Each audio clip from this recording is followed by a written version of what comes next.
Welcome to Project Geekology, episode 80. I am one half of the hosting Inquisitors, 11th brother Anthony, and joining me as always is... You're trying to make me come up with a number, like an Inquisitor number on the spot. I'm Dakota. I guess 12th brother, whatever. I don't know. This week we are covering Tales of the Empire. So I had to go with an Inquisitor thing, man. All right. And you know what? The number 80, episode 80, we've finally come to something that kind of sort of aligns with the topic of discussion. So, as episode 80, in 1980, Empire Strikes Back came out. Yes. This is not a discussion of Empire Strikes Back. We might touch on it. We might not. We already did Who knows? that. But Tales of the Empire is what we're covering. And yeah, so kind of sort of works. I'm a little proud of the connection.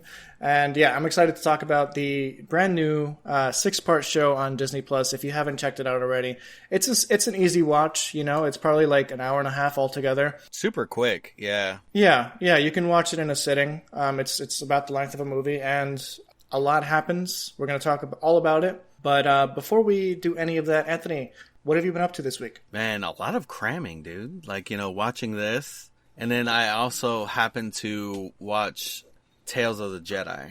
Oh, okay. So, all right. So this is the first time you've ever watched Tales of the Jedi. It's been out a couple years now. It has, you finally yeah. caught up. Yeah. It's always been on my list, but like you know how it is, man. Like you put things on your list. There's so much. There's just on your so list. much. Yeah, dude. Like I have like I have years worth of books to go through as far as Star Wars. So.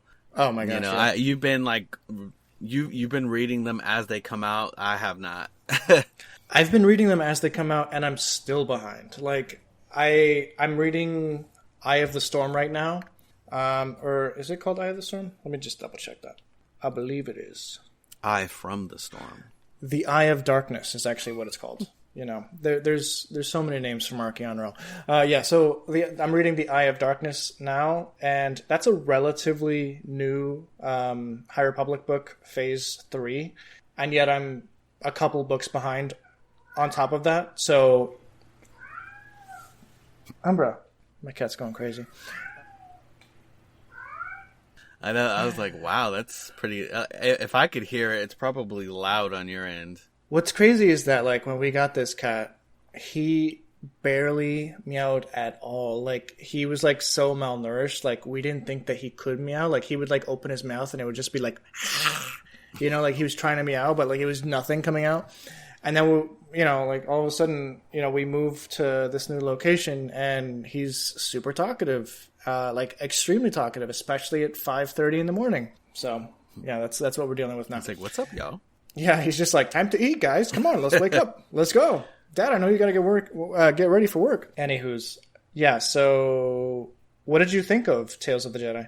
I thought it was really good. I thought it was insane that it covered like certain points. Like it was like it really filled in like some holes that like you're like, okay, yeah. What happened here? What happened specifically with Dooku? With Dooku and like the mysterious disappearance of Yaddle, Yes, yeah, and they did it in one story. That was one episode. I definitely would like to cover this. Like I do. There's a lot of parallel that happens in Tales of the Empire and Tales of the Jedi. Like between like the different. So I haven't seen Tales of the Jedi in a couple years. Right. Okay. Pretty much like the week that it came out, I made a video, and I don't think I've touched on it since. Right. Right. So I mean, I'll talk a little bit more about it. When we actually get to the discussion of Tales of the Empire. Yeah. But I definitely would like to. That Tales of the Jedi deserves its own episode. I think it would be messed up to like kind of cram both shows, and then you probably would want to watch it again before actually discussing it. I'd like to rewatch it at some point. So before we, while it's all fresh to you, which did you prefer? Because ultimately they are different shows, even though they have a very different like style. I mean, obviously Tales of the Jedi, but mostly because I'm biased. Like I love the Clone Wars show, and like it was it was pretty much Clone Wars. Like, I mean, that's what it was, you know? Yeah. So Tales of the Empire was a lot closer to like Rebels. It was like that Rebels era. So I guess that's what you could say. Like, one is like Clone Wars, one is Rebels. But a little bit, yeah. Yeah. It's different periods of time, yes, for sure. Yes. So, but yeah, no, I had watched that. So we're covering this because this past weekend was Star Wars Day. We had May the 4th and Revenge of the 5th. So that's why. and Return of the 6th. There you go. And so we decided, like, hey, let's do a Star Wars and celebration of, like, you know, kind of Star Wars week. So this past Friday, I actually went to go see the Phantom Menace, the 25th anniversary. They have the movie playing in the theaters right now. They have the movie playing in theaters right now, and yeah, man, dude, I will always love Phantom Menace. I understand the gripes, especially the ones aimed towards Jar Jar Binks, but I do not think that Ahmed Best deserved that kind of hate that he got. I just don't think so. It's not his fault, man. He didn't create this character. He just... Look, man, let me tell you, can you imagine? He probably grew up on Star Wars and it was like, yo, man, like, they want me to be in a Star Wars movie. I'm going to do any character. I mean, let's be real. Like... And same thing goes for young Jake Lloyd. Yes. You know, I think even more so for Jake Lloyd, you know, that he actually had, and probably still is, going through, you know, actual therapy because of his time on Star Wars, which is not something anyone should ever have to deal with. Right. You know, for something so many people love, the fact that, like, he was given hate as a young child, you know, and ended up in a psych ward because of it. Crazy. Like, absolutely, like, he did fantastic. You know, I saw it this weekend as well. He may not be the best child actor of all time, but, like, he embodied that role. He did a good job. I mean, he was a kid. Come on, dude. Like, yeah, what are you going to do? But the thing is that sometimes we forget who these movies are made for. Of course. Yeah. You know? Of course. So, yeah, I do feel like Ahmed Best has kind of redeemed himself quite a bit now. He had his own little game show, and he reprised the role of that Jedi Master in what was it was it Mandalorian? I think it was Mando season 3. Okay, yeah. So, and dude, that his scene was like absolutely was like it awesome. Mando season 3? I think you're right. Yeah, it was Mando. Yeah. Grogu. I think he saved Grogu. Yeah, he saved Grogu. Yeah, that's right. So, I mean, the fact that like they gave him a really awesome scene was I was glad that they did. You know, they kind of like were like, you know, let's give you a proper role. So, and I do, it's a cool role. And I read, it's a cool role. It is. I read kind of like he is. Well, I forgot what his Jedi Master name was, but he was known for like being the best out at like lightsaber dueling. I'm gonna look it up really quick. Kelleran Beck, Master Kelleran Beck. Yeah, I think he was like the overseer of lightsaber combat, which is an awesome role, you know. Yeah, I mean, if he was considered the best, so there you go. Yeah, I thought that was cool. So, but yeah, you know, aside from this, it was cool, kind of going back to watch that, man. Like seeing that pod race on. It's so good. I was thinking while watching it, I was just like, this is genuine gold. Like, if somebody came up to me and decided, you know, like, hey, Dakota, you're the perfect person that we want to write a Star Wars novel. What would you pitch?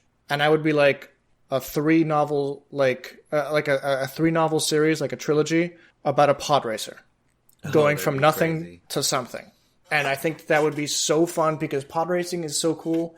And there's so much drama that happens behind the scenes within pod racing. Just, you know, within the Boon to Eve race that we have in this movie. Obviously, it's the pivotal scene that, you know, allows Anakin to leave Tatooine and all that.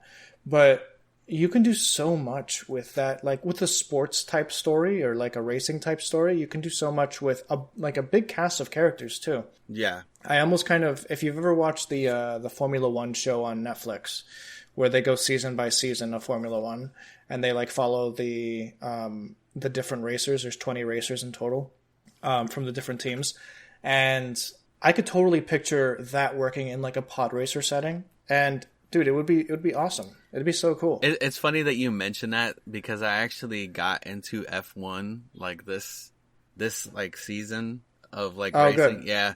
Yeah. I started watching F1, and one of my friends, he recommended me to check out that show. So yeah, I had started watching that show.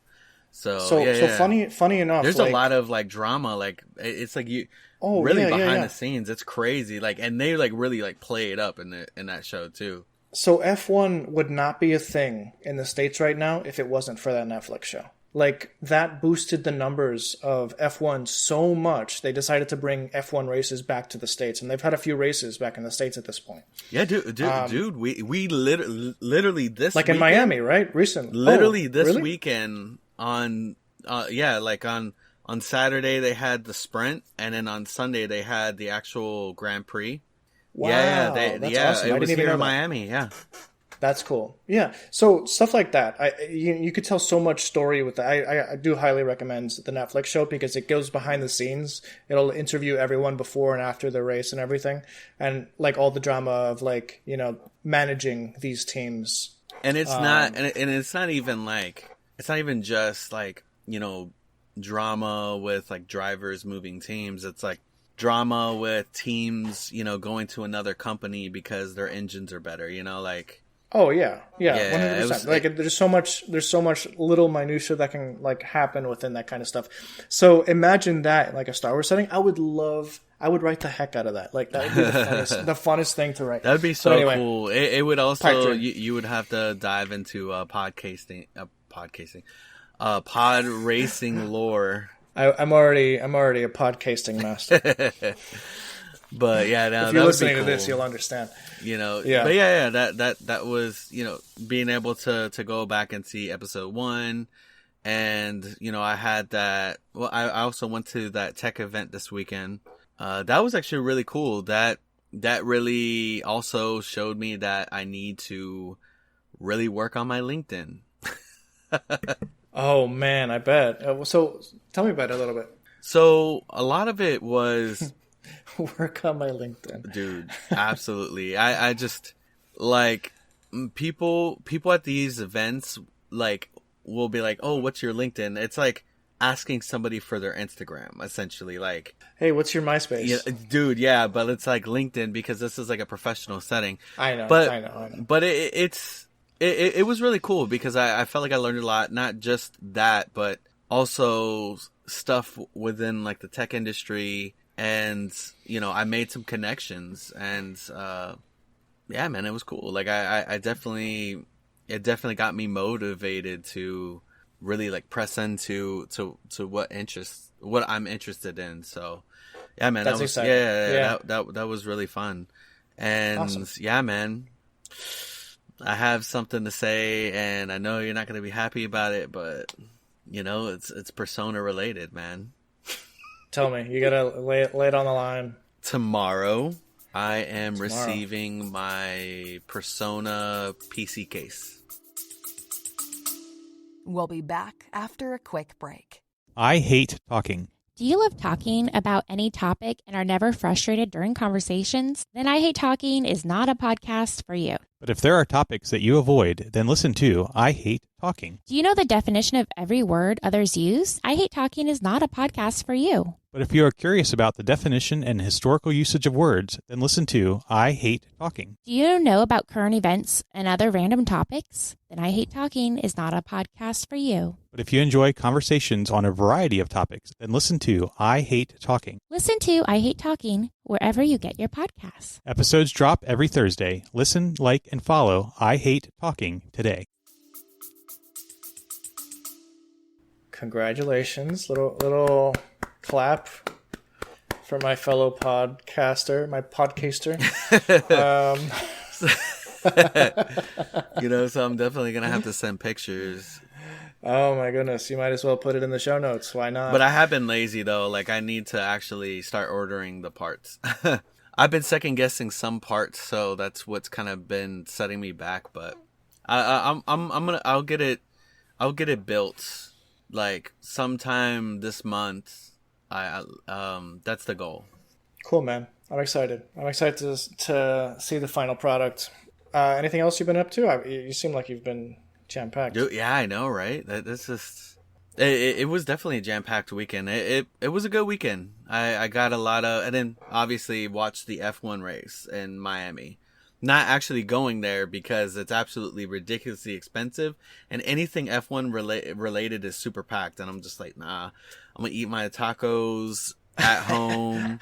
I'll watch the race live. Because the actual Grand Prix landed I'll actually see more. Yeah. The actual Grand Prix landed on Cinco de Mayo, so okay, cool. Yeah, so tacos nice. and racing. Tacos and Tuesday. But yeah, man, aside from my jam-packed weekend of doing all this and watching Star Wars, what have you been up to, man? I feel like I've been babbling. No, you're good. You're good. I've been doing similar-ish things. I didn't watch the F1 race, unfortunately, and I didn't go to a tech conference, but I did watch Tales of the Empire, which is good because that's what we're talking about today. And I like I said, I watched Phantom Menace in theaters. So good. Not on May the 4th. I did watch it on Revenge of the 5th. So I saw it on the Phantom 3rd.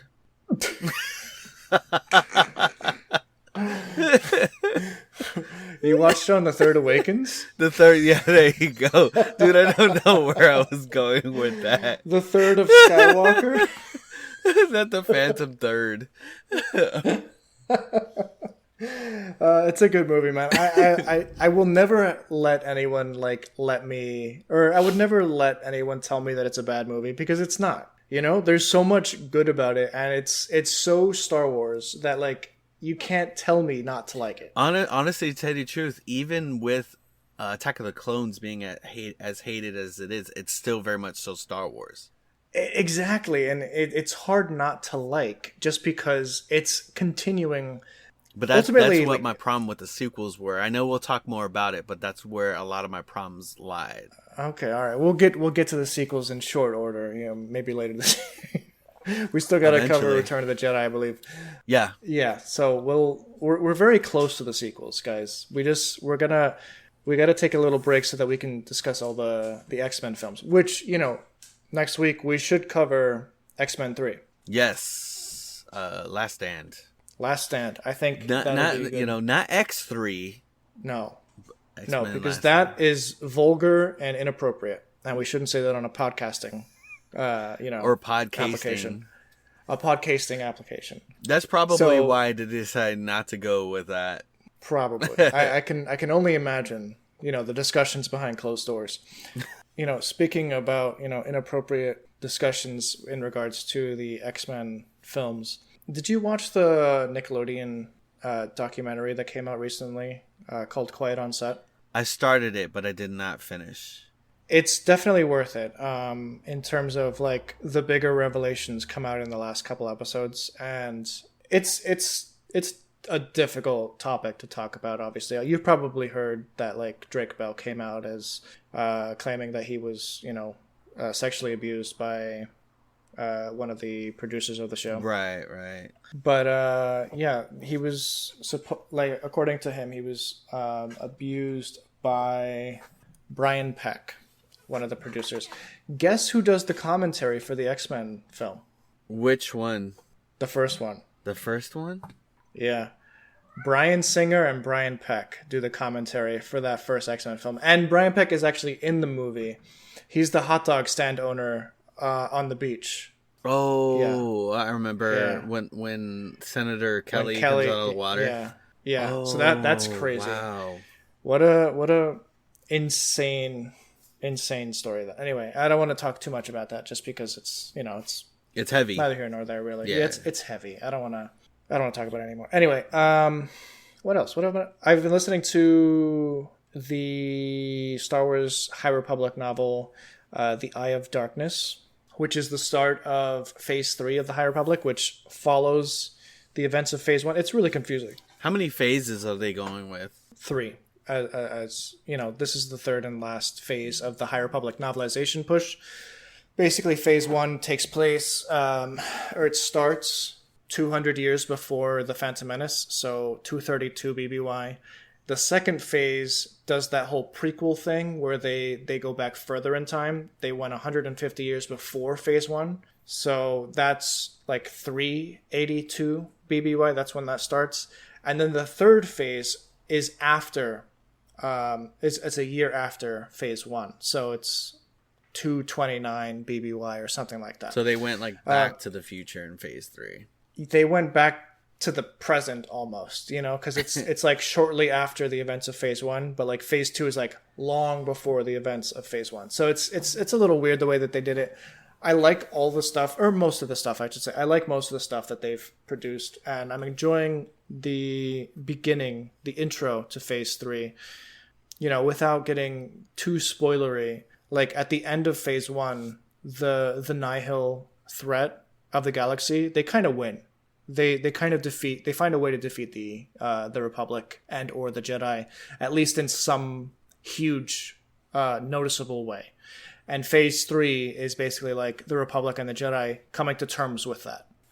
And Phase 2 is explaining basically like how the Nihil managed to do that. So it's kind of it's a big convoluted story, but it's a really cool story. So really, it's like it presents the story.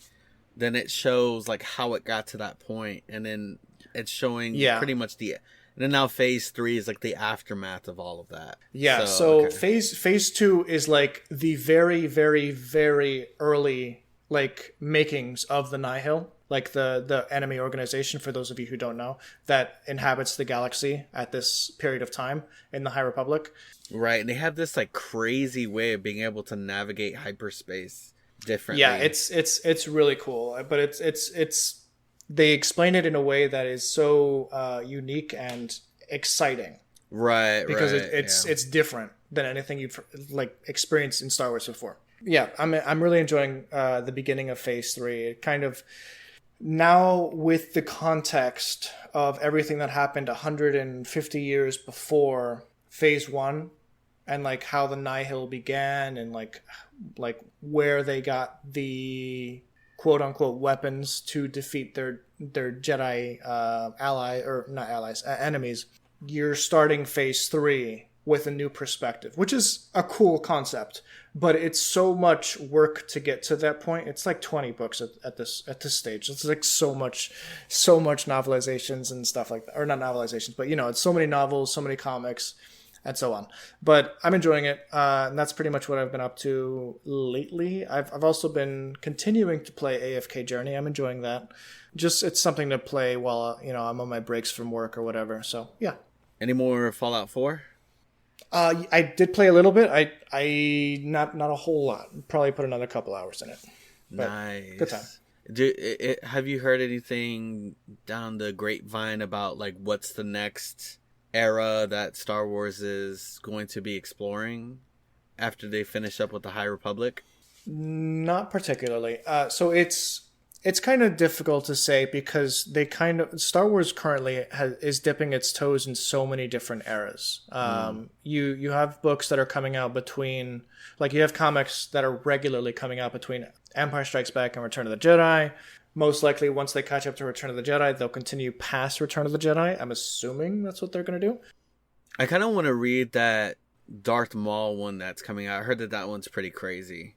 I think it's like red, black, and white, or black, red, and white, or something like that. Black, white, and red. I think that's what it's called. Yeah. I've heard good things about that too. So that's pretty cool. They've got so much content coming out. They have the Fallen Order games, the Jedi book, the Jedi games that come out like in between the prequels and the original trilogy. Those games are so good, man. They have, you know, Tales of the Empire, Tales of the Jedi, where like you have stories before the prequels, you have stories after the original trilogy. You know, they have so many different publishing initiatives right now and time periods that they're exploring, which is exciting, but it's also a little overwhelming at times. And of course, they have plans for a Dawn of the Jedi movie, which takes place supposedly 25,000 years before the saga, and then they have a sequel movie which is supposed to star Daisy Ridley. So there's a lot going on. Yeah. There, you know, how much of it will be good, how much of it will be bad, I have no idea. I'm looking forward to it, just, you know, at face value. And of course, The Acolyte comes out soon. It's 100 years before the Phantom Menace, so it's like exactly bisecting the Phantom Menace and Phase 1 of the High Republic. So yeah, there's a lot going on, man. You want to talk about Tales of the Empire? Yes, let's hop into it, man. Now that we're on this topic of Star Wars. Might as well. What were your thoughts on it? Like, you kind of asked me. So I was a big fan of Tales of the Jedi. For the most part, I was a big fan of Tales of the Jedi. And I'll tell you the one story that I didn't like, and it was the one where Ahsoka fought the Inquisitor. That's the last one. It's the last one of Tales of the Jedi. And the reason I didn't like that one was because it completely overwrote the Ahsoka novel by E.K. Johnston. Not my favorite novel, but I love the story, you know? Like, it's for me, it's part of the Star Wars story. So when you tell me, like, when you give me a book, whether I like it or not, it becomes an immovable object in my mind in terms of, like, the overall story of Star Wars. Right. You know? Yeah, it's like, you know, if you're going to put a book there, like, you guys got to really do your homework to try not to, like, retcon stuff. Unless it's, like, not problematic stuff, you know? It's not problematic. There's nothing problematic about this book. And that's the thing. Like, it was originally, like, a story that Dave Filoni pitched that was, like, taken over by one of the writers, and they made a story about it. So this final episode, I forget what the title of the episode is, but the final episode of Tales of the Jedi completely overwrites that novel. Like, there's no way that those two stories can exist within the same, like, continuity. So much is different, but also parallel. Like, it's the exact same story truncated into a 15-minute video, but, like, with slight variations. Okay. And I think you had made some comments about that when we were actually covering the Ahsoka show. That like, I think I had made some comments about Ahsoka's lightsabers. And I think that I had talked about, because I hadn't seen Tales of the Jedi at that point. Right, at that point. So, and honestly, I haven't even, like, read the Ahsoka book, so, like, I just got information, like, that I had kind of, like, looked up. And so, yeah, I think you had mentioned, like, oh, you know, that stuff was retconned, pretty much. Yeah, it's hard to tell, like, what is and isn't retconned from stories that were, like, overwritten. And Ahsoka, that book by E.K. Johnston, was overwritten.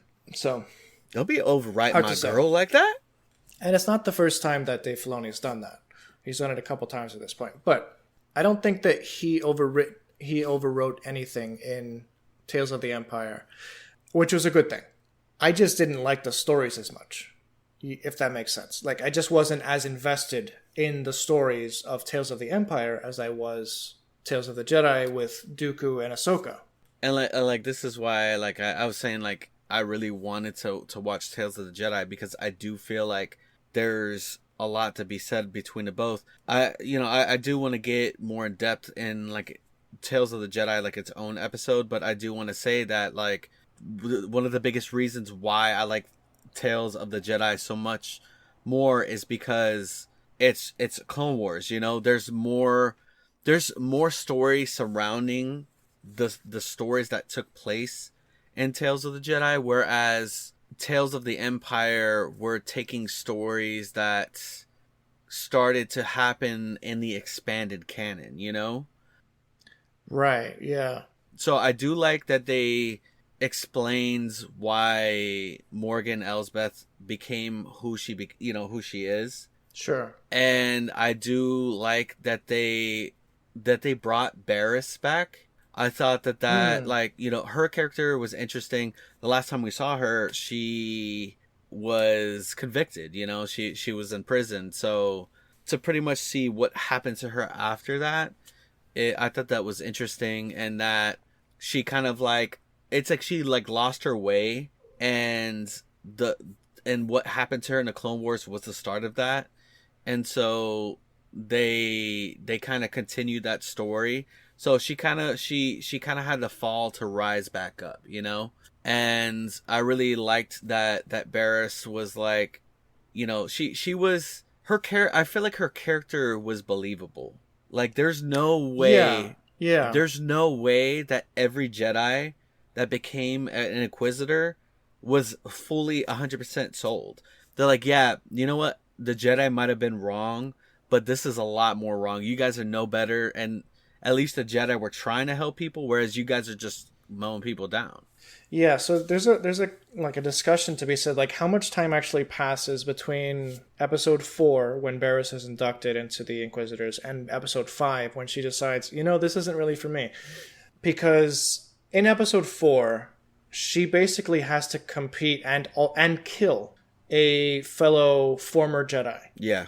For the role of being one of the Inquisitors, even though she doesn't really even know that it's, you know, what she is going to be. She just wants to be included. She thinks she's doing the right thing by joining this new group of, you know, elite whatever. Even then, she's still very like resistant. Like she didn't want to kill this individual at first. No, of course not. Of course not. Yeah, she's still, I think, you know, even though she fell away from the Jedi path, and, you know, a number of people did, the Jedi were not perfect by any means. But even though she fell away, she still had, I guess, morals isn't the right word that I'm looking for, but she had, you know, standards for right and wrong that she followed, you know, and I appreciate that. Right. But when, you know, it's kind of interesting that she was willing to kill a fellow former Jedi for the right to become an Inquisitor, but when she realized what their ultimate role was to capture, you know, unassuming Jedi on the run and kill them or take them prisoner, and then realizing that was wrong, it's an interesting arc. You know, it's a very like abrupt, not that it's a bad thing. I don't think it's a bad thing. It's realistic, you know, like once you realize what you're actually doing here, you know, like you get hired on a new job, you don't know what you're doing, but you're going to go above and beyond on your resume. You're going to kill your fellow candidates. Once you get into the job, you realize, oh, I'm a bad guy. Maybe I don't want to be. And that's kind of the right. So like while she might have not agreed with the Jedi, she still had this moral obligation, like, you know, or this moral, she had these morals that told her like, you know, this isn't right, you know, especially when, you know, her method of extracting the information of Barriss and Lynn, her fellow Inquisitor, they're both, what planet were they on? I don't recall, actually. Yeah, I don't remember what planet they went to find that one, you know, unnamed Jedi. Right. So yeah, they're and so Barriss's method is still very soft, like, hey, you know, look, I'm just trying to help you guys out. Whereas Lynn is like very much so like she's like completely sold into what the Inquisitor's about. And Barriss, like, even, yeah, like we said, like from the beginning, she's not really 100% sold. And so, and you saw like she put herself between Lynn and that child because like Lynn just went on a killing spree. Yeah. You're talking about the third episode? Yes. Okay. Yeah, and the third episode is actually quite interesting because that's another episode we don't really know how much time has passed, but we see that Barriss Offee has aged pretty dramatically, while Lynn has not, which is interesting because Barriss is a Mirialan who are known for living long lifespans. At least recently, they're known for living long lifespans. So in the Acolyte, there's going to be a character named Vernestra Rowe, a fellow Mirialan. She's bald in the show, but she has purple hair in, you know, the High Republic. she's over 100 years old. She looks like no more than 40 years old in the show. So that kind of begs the question, like, why did Barriss, who was presumably a teenager in the Clone Wars, already like super aged up, like I would say late 40s, early 50s, by the end of Tales of the Empire? And what the prevailing theory that everyone seems to have is that because she's become a healer, because she's giving her own life force to heal people, she has inadvertently like shortened her lifespan. Or maybe not inadvertently, that's probably the wrong word, but she has, taken life from herself to give to others, which is actually a kind of cool concept. I think the YouTube channel Star Wars Explained was the first to like come up with that theory. Sounds like it would check out.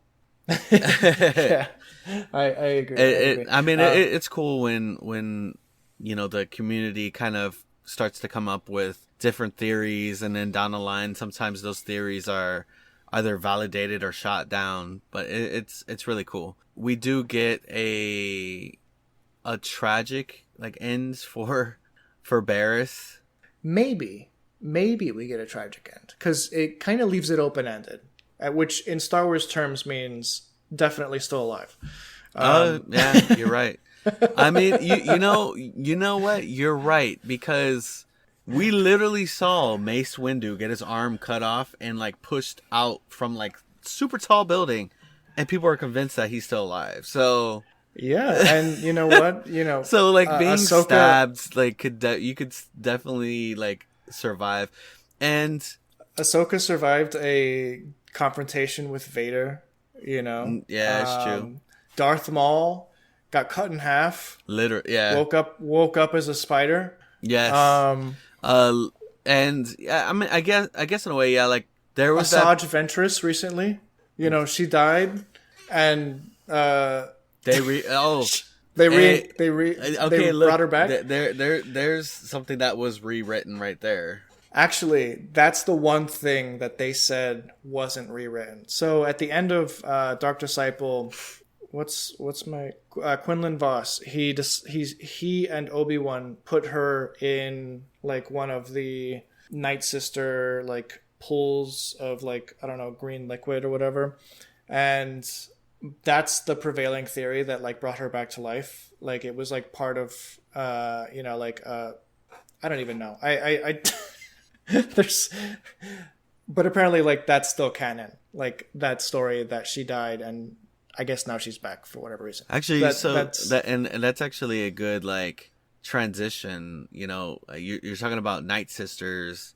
This is how the series starts off with the Night Sisters. While we're still like in this transition period, I want to like highlight the juxtaposition of the two main arcs, like the Barriss Offee stories that are in the later half of the season, and the Morgan Elsbeth stories. Barriss went from a place of darkness, and she found her way out, and that's actually like the name of the final episode of Tales of the Empire is The Way Out. But the opposite happens with Morgan Elsbeth, where, and I like the way that the episodes are titled, The Path of Fear, The Path of Anger, and The Path of Hate. Just like Yoda said, like, fear leads to anger, which leads to hate, which leads to suffering, and basically that's the path that Barriss chose, or not Barriss, Morgan Elsbeth chose after, Grievous and the Separatists destroyed the Night Sister society. Right. And so this is where I thought things were interesting.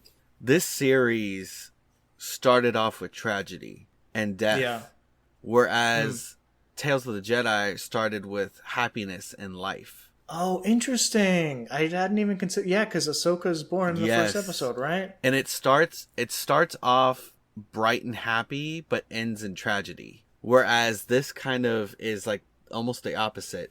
Whereas it starts off bad, but then there's like hope at the end. Because that's kind of cool. Yeah, no, that's I hadn't even considered that, and I'm really happy you brought that up, because that's something that I hadn't even considered. Yeah, that's a really good parallel. Yeah. As I said, there's a lot that connects them, and whether or not that was intentional, I think it was. Cool. I thought it was. I think cool. It was. Yeah. Yeah. I mean, like it's almost like the rise and fall of the rise and fall of the Jedi, and almost like the rise and fall of the Empire. Yeah. So what's interesting with like while we're talking Tales of the Jedi and Tales of the Empire, Tales of the Jedi doesn't really have tales. I mean, they are tales of Jedi, but like both of those characters end up leaving the Jedi.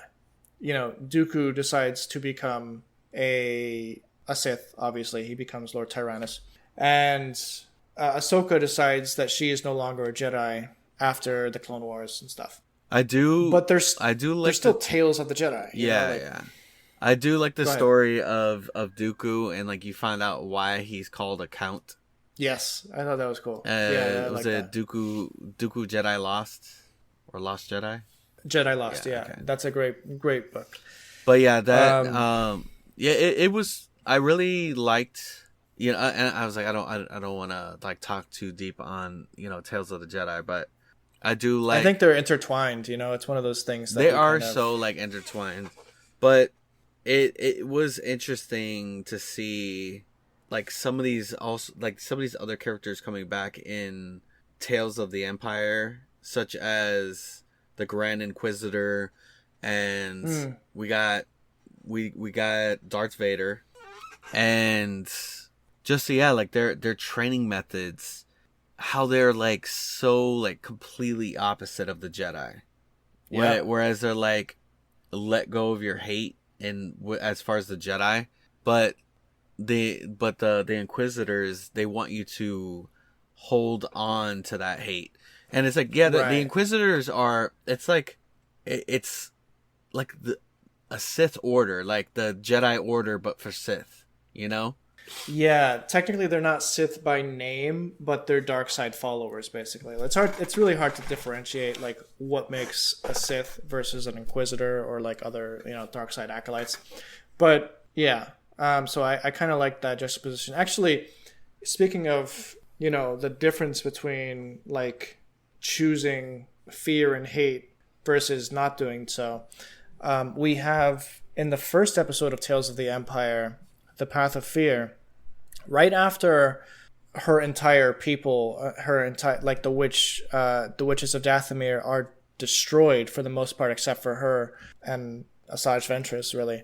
Right afterwards, she's taken in by the Mountain Clan, which is actually, it's referencing a clan of individuals from Legends called the Singing Mountain Clan. It's another Dathomir tribe, basically. And I kind of like, I'm always kind of impressed because like eventually everything that's in Legends is going to somehow come into canon at some point, because that's been the case for everything so far. I'm glad that you said that, because in my mind I was just thinking like there's so much in canon that a lot of us have been begging for, and we're like, and it seems like it's slowly trickling in. They gave us the Darth Revan. I know that there's people that really want Kyle Katarn to like enter in the actual canon, which would be really cool. Honestly, like I would like to see Kyle Katarn. I don't know if you played any of those games. Yeah. And actually, like in the Kenobi show that came out a while back, Obi-Wan Kenobi, the child that showed up at I forget the fake Jedi's name, but on that one planet, like there was the fake Jedi who was like interviewing people like to like lead them to safety. The child that was brought to him, Kumail Nanjiani played the role. Oh yes, the child that was brought to him in the credits was titled Corran Horn, and that's a popular Legends character from like the New Jedi Order. So it's they're slowly bringing characters back. It's only a matter of time before like your favorite characters are brought back into the fold. But anyway, with the Mountain Clan that they bring up, I really like the juxtaposition of like the Dathomir witches were the dark side users on Dathomir. The Mountain Clan are the light side users on the planet. I noticed that. I totally noticed that. There's an interesting balance there. And I'm going to pull up my notes really quick because there was a line that the mother of the Mountain Clan girl said that really was I thought was pretty eye-opening and worthy of discussion, actually. So the mother of the Night Sister, or not the Night Sisters, the mother of the Mountain Clan, she says, "Do not give your fears such fertile ground to take root." And that's a light side sentiment, you know, like don't give in to fear, which will lead to anger, which will lead to hate. Right. It's like very Jedi. You don't want to go down. Yeah, you don't want to go down that path. And then what does Morgan Elsbeth do? She gives into fear, and she ends up getting that mother's daughter, Nani, killed in the process. And at the end of the episode, she goes, "It appears your path is set, Morgan Elsbeth. I pity you, for I can see what is to come." And the episode's title is The Path of Fear. So Morgan Elsbeth literally took the path of fear in this episode, which sets her entire future, which is really cool to me. I just love that, the way that they did that. And also, like, they visualized the force powers of the Mountain Clan, which, if I remember correctly, are completely unique. Like, it almost looks like that mother figure, like, kind of teleported to the battle scene and then, like, used, like, a huge burst of, like, white light energy to, like, right, incapacitate the droids. It was really cool. And the Night Sisters, their magic is, like, it's, like, green and...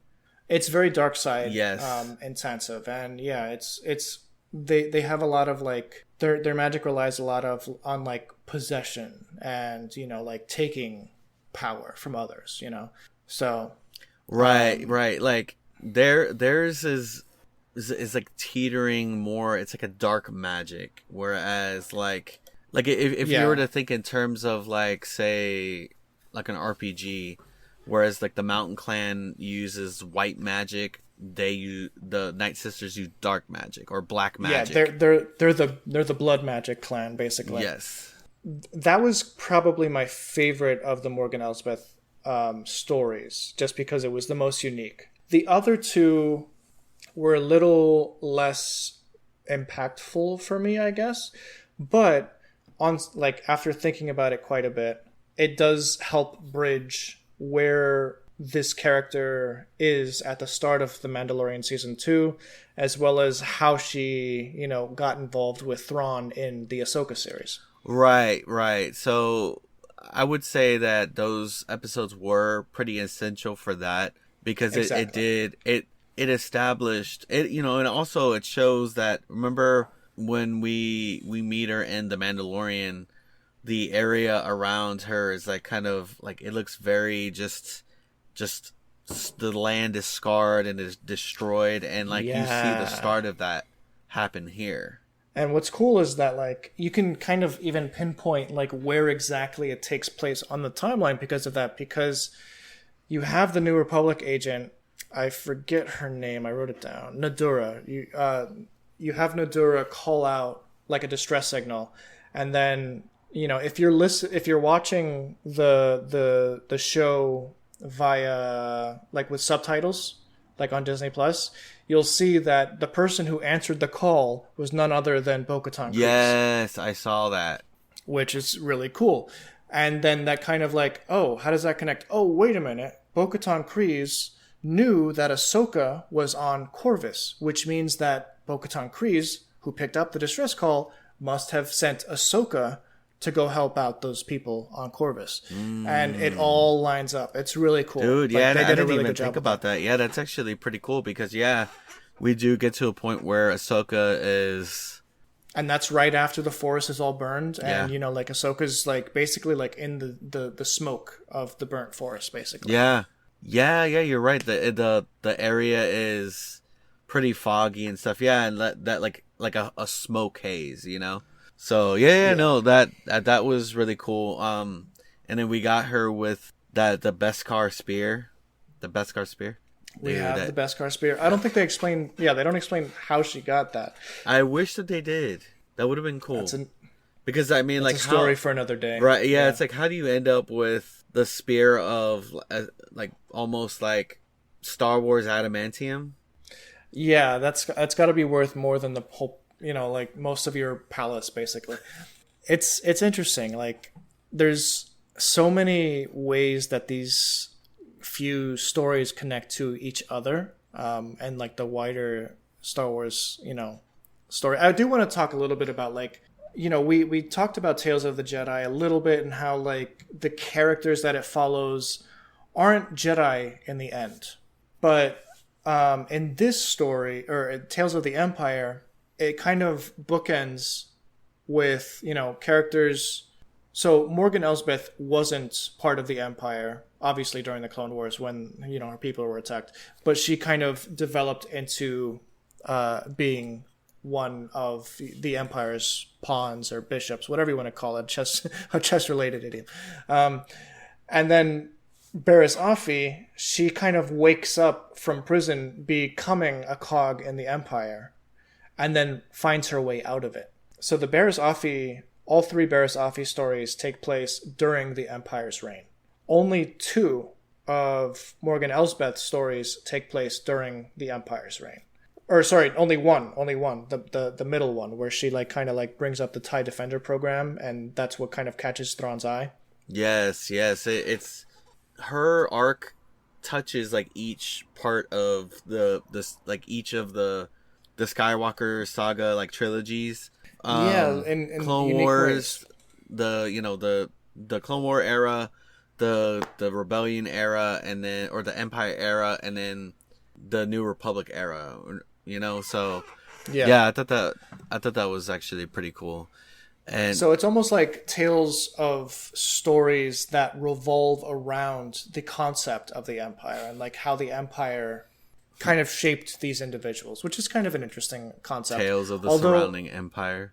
I would have liked at least one story that actually took place within like the original trilogy. Like there's so much that's kind of like the Empire that everyone kind of thinks of, whereas like from the Jedi Purge to the start of Star Wars, that's always kind of like the Empire building strength in my mind, even though that's kind of like the Empire's heyday technically within universe, but like outside of the universe you think of like the original trilogy as being like the Empire. And I always thought it was interesting because like, I mean, now that you mention it, like a lot of it spent time within like the Inquisitors. Also, like half of the show it dealt with the Inquisitors, but like although that technically the Inquisitors are part of the Empire, I always saw them as like a rogue unit. Like they're just their own thing. Like technically they were Empire, but they were kind of like they only really cared for their own things. Like the Empire let them operate in the whatever way that they really wanted to. They're like, hey, take care of the Jedi. That's really our orders for you to get rid of these guys. And other than that, they got to do really their own thing. All right. Before we close this conversation, Anthony, tell me 2 characters, both Jedi and Empire related, that you would like them to follow up on in a future season of either Tales of the Jedi or Tales of the Empire. Qui-Gon for Tales of the Jedi. Yeah, I like that. Qui-Gon is so interesting. And Tales of the Empire. It's interesting. Man. The Grand Inquisitor. Oh, that's interesting. Yeah, because we've never really gotten stories from his perspective. Like, what's his deal? Like, what does he want from the world? We need more about, like, his past. I want to see what develops this man into the man that he was. Like, dude, this man was like, honestly, to tell you the truth, like, he was like, I feel like he was just as evil as the Emperor. Like, this man was like bad news. What made him that way? Like we know why Darth Vader became who he became. Palpatine would be interesting too. Yeah, we never really get stories around Palpatine, even though he's kind of touched on everything. Right, and we only know Palpatine. Is there any prequel books with him outside of the Senate, like his early days? Touching it? Not like, you do have, he kind of shows up in a couple. There's, What about his master, dude? Like, no, we don't have any canonical information about Darth Plagueis, but we do have, he does show up as a senator in a couple of the, Padme books that I do know, prequel stories, and the recent novel, The Living Force. He shows up in the beginning and the end. The end is really interesting, actually. But yeah, that's a discussion for another day. But yeah, Palpatine would be interesting. And the characters I want right now, just from this conversation, because we talked about him very briefly. I would like a little trilogy of Quinlan Vos. Oh, that would be cool, because he's still alive by the time of Obi-Wan Kenobi. Supposedly, like there's the line where Obi-Wan sees Quinlan's name on the wall. He's like, Quinlan. I remember that. That could be a cool story. That was crazy. Yeah, that was crazy that I was like, oh my gosh, like somebody from the books like made it into like the live action. Yeah, well, he was in Clone Wars. He was in the show for a couple episodes, but yeah, that's right. That's right. Yeah. So I would like Quinlan, and as far as the Empire, either Tarkin or Thrawn. I don't think Krennic is that interesting. I mean, he is, but he isn't at the same time. Like, he's just. I don't think we need to know. I don't think we need to know really more. Tarkin was more borderline crony, whereas like Tarkin, there was a lot more deep going on with him. There was deeper things going on with him. Yeah. Really, what set Thrawn on his path? That'd be interesting. On his glorious path. Guys, thank you so much for listening to us here for our 80th episode of Project Geekology. Next week, we're covering X-Men 3, The Last Stand.